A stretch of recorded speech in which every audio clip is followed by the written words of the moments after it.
बिहार में पूंजी की इतनी कमी है कि यहाँ सीडी रेशियो है 40%। पूरे देश में अभी सीडी रेशियो है 74%। मतलब जो पैसा आप और हम बैंक में रखते हैं, बैंकों की जिम्मेवारी है कि अगर आप 100 रुपया बैंक में जमा कीजिएगा तो कम से कम 70 रुपया लोन के तौर पर समाज को उपलब्ध होना चाहिए।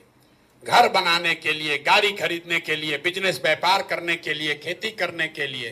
बिहार में ये रेशियो है 40%। इसका नतीजा क्या होता है? इसका नतीजा ये है कि पिछले 30 वर्ष में बिहार से 26 लाख करोड़ रुपया आपका, हमारा, बिहार की गरीब जनता का जो यहाँ बैंकों में जमा हुआ, उसमें से 26 लाख करोड़ रुपया बैंकों ने बिहार से उठाकर दूसरे राज्यों में भेज दिया। पिछले वर्ष यहाँ बिहार की गरीब जनता ने यहाँ के बैंकों में टोटल पैसा जमा किया 4,61,000 करोड़ रुपया, और 4,61,000 करोड़ में से 70% के हिसाब से कम 2,80,000 करोड़ रुपया बिहार के लोगों को मिलना चाहिए था, रोजी रोजगार के लिए, व्यापार के लिए, घर के लिए, गाड़ी के लिए। मिला कितना? 1,61,000 करोड़। बाकी पैसा कहाँ गया?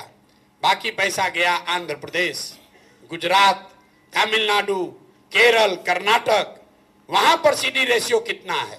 वहां पर सीडी रेशियो है 90, 95, 100, 105।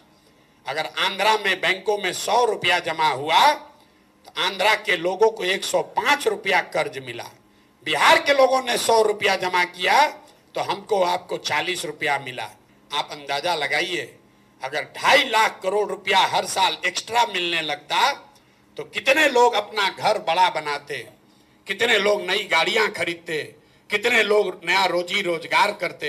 ये पूंजी की ताकत है। अगर यहाँ पर सिर्फ सीडी रेशियो को सुधार दिया जाए, आप कहिएगा कैसे सुधरेगा? ऐसा नहीं है कि बैंकों की मनमानी है कि जितना मन होगा लोन देंगे, नहीं देंगे।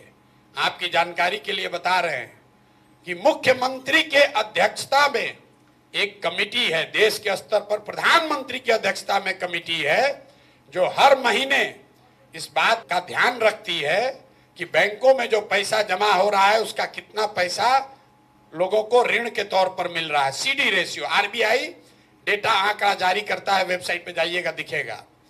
बिहार में भी ये व्यवस्था है जहां मुख्यमंत्री की अध्यक्षता में सारे बैंकों के हेड बैठते हैं कि कितना पैसा लोन के तौर पर दिया गया। लेकिन जैसे बिहार में शिक्षक मुख्यमंत्री की बात नहीं मान रहा है, पुलिस वाला नहीं मान रहा है, डॉक्टर, पदाधिकारी, सीओ, बीडीओ नहीं मान रहा है, वैसे बैंक वाला भी उसका बात नहीं मान रहा है। लेकिन अगर सरकार की नीयत ठीक हो तो सीडी रेशियो को 3 से 6 महीने में ठीक किया जा सकता है।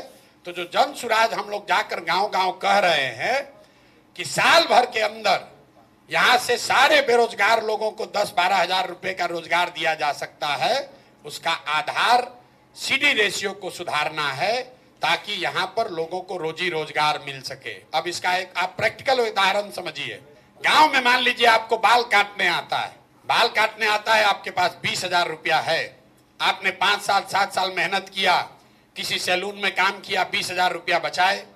अब आपकी इच्छा हुई कि हम एक सैलून खोलें, सैलून खोलेंगे, उसमें 4 आदमी को नौकरी भी देंगे, अपना परिवार भी चलाएंगे।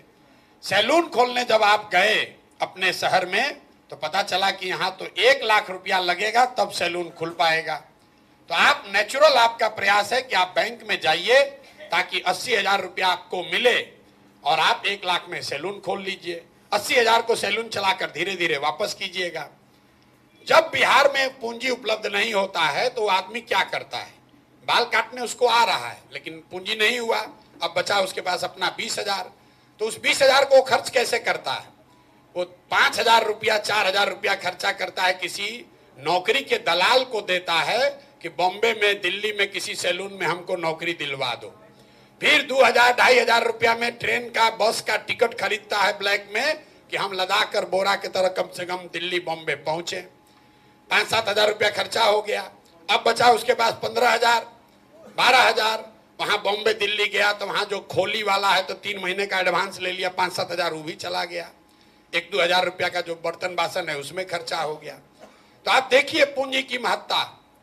आदमी को बाल काटने आता है, आदमी वही है, अगर उसको 80,000 रुपया मिल जाता लोन के तौर पर तो यहाँ सैलून चलाता, 4 आदमी को नौकरी देता, एक छोटा व्यवसायी होता, लेकिन वो 80,000 नहीं मिला तो बॉम्बे में, दिल्ली में जाकर मजदूर बन गया। बाल वहां भी काट रहा है, लेकिन वहां मजदूर के तौर पर काट रहा है, यहाँ छोटा व्यवसायी होता।